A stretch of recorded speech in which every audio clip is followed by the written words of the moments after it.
Greetings, my fellow YouTubers. This is a shot of whiskey, and this video I will be, I guess you could say, going back to something that I briefly mentioned in my last video, the Planet Dolan responses. I had mentioned that in high school, some of my friends committed murder, and somebody in the comments section wanted me to elaborate on the story. So that's what this video is. I am basically just telling a story of some of my friends doing one of the most horrible things you could think of back in high school. So a little bit of backstory first. One of the three people involved was a girl who I met in middle school. I believe in the 7th grade, might have been the 6th, but I'm pretty sure it was the 7th. Anyways, she was alright looking, cute, not like jaw-droppingly gorgeous, but then again, she kind of hid her physique, usually. But there had been some times where I hung out with her or called her over the phone or whatnot, friend stuff. And her father said and or did things that, I'm sorry, a father shouldn't do to his daughter. Now, to my knowledge, he didn't go full-fledged boinking her, but it was pretty damn close. Like, he had his own private office where he would watch porn, and he'd call her in there every now and then so she could watch, because that's what he wanted, was for her to watch. And actually, one time when I was on the phone with her, not only did he want her to watch, but he wanted me to name some porn stars for him to look at. And, at the time, I was like, I don't know any porn stars by name. So, I just BS'd a name, and he couldn't find that name, so I'm like, oh well. But, so, this guy was kind of a piece of crap.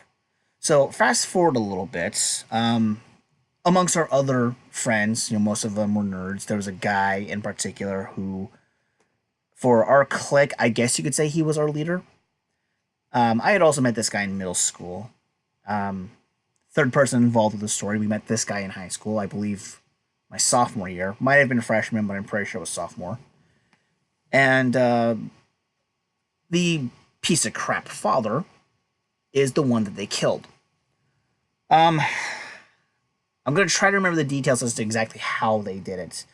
They had planned a day to where it was literally just her and daddy at the house. She also had mommy living there too, as well as her younger brother. They were gone for whatever reason.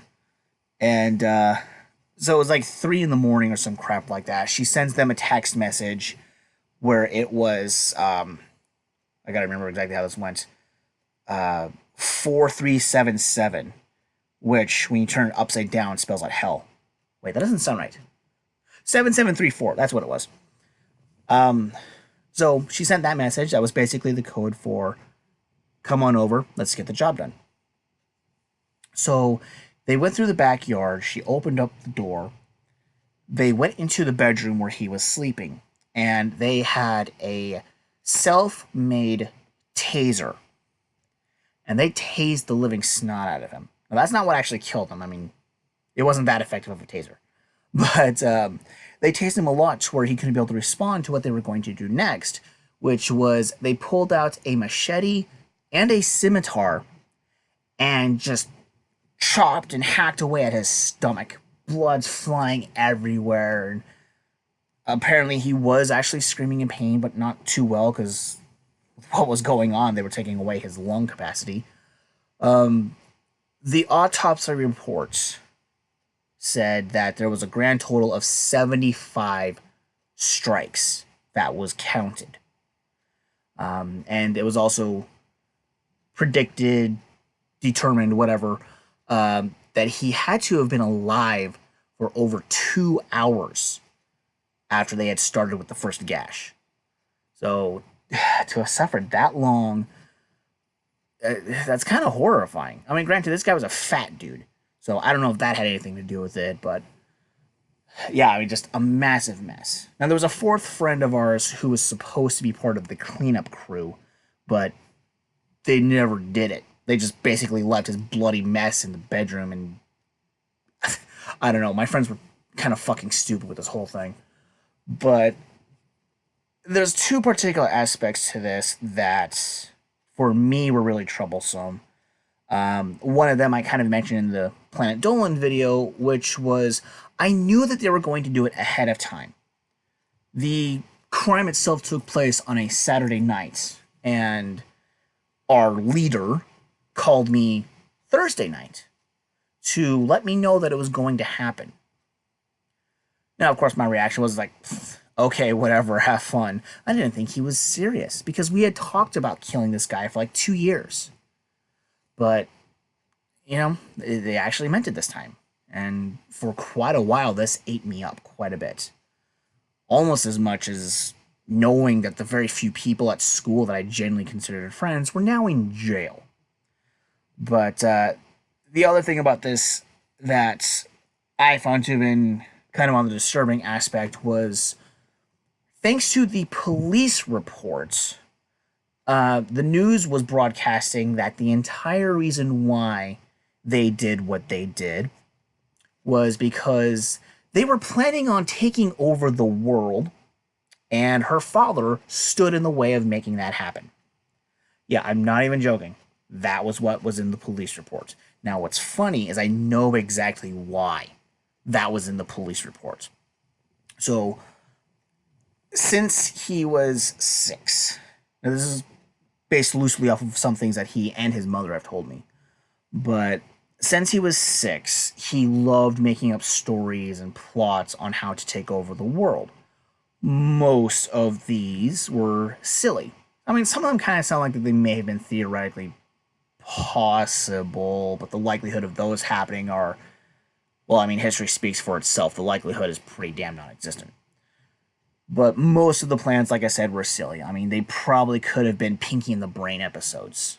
They were that silly. But for whatever reason, the police took it very seriously and reported it as that being their motive for killing this guy. So, yeah, a little awkward. Little awkward. So, I'm trying to remember exactly what their sentencing was. The girl and the not leader guy, I believe that they got 28 years.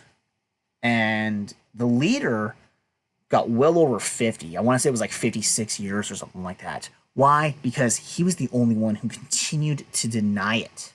The other two, they're like, yes, we confess, we did it. And they got 28 years as a result. Which means, assuming that they're both still in jail, they've still got about another 10 years to go. Maybe 11. So, yeah. Now, I've heard rumors that the other guy has already gotten out, I guess, on good behavior or something like that. I don't know if that's actually true, but that's what I've heard. So, yeah, I guess that's it as far as this story goes. I guess if you guys have any questions, go ahead and drop them in the comments. It's not like I get so many comments I can't keep up. But, before I do go, the next few videos that I'm planning on doing are, I guess you could say, part of a series that I'm wanting to do. It's only going to be 4 videos, but they relate to one another. Let's see, what day is it today? The 10th? So yeah, my goal is to have the first one out by Father's Day weekend. I'm actually in the middle of finals that week, but it's a very small amount of work that I have to do, so it shouldn't be that big a deal. But yeah, I'm hoping for the first of these 4 videos to come out during or maybe just after Father's Day weekend. So stay tuned for that. In the meantime, everybody, enjoy the June. Yay.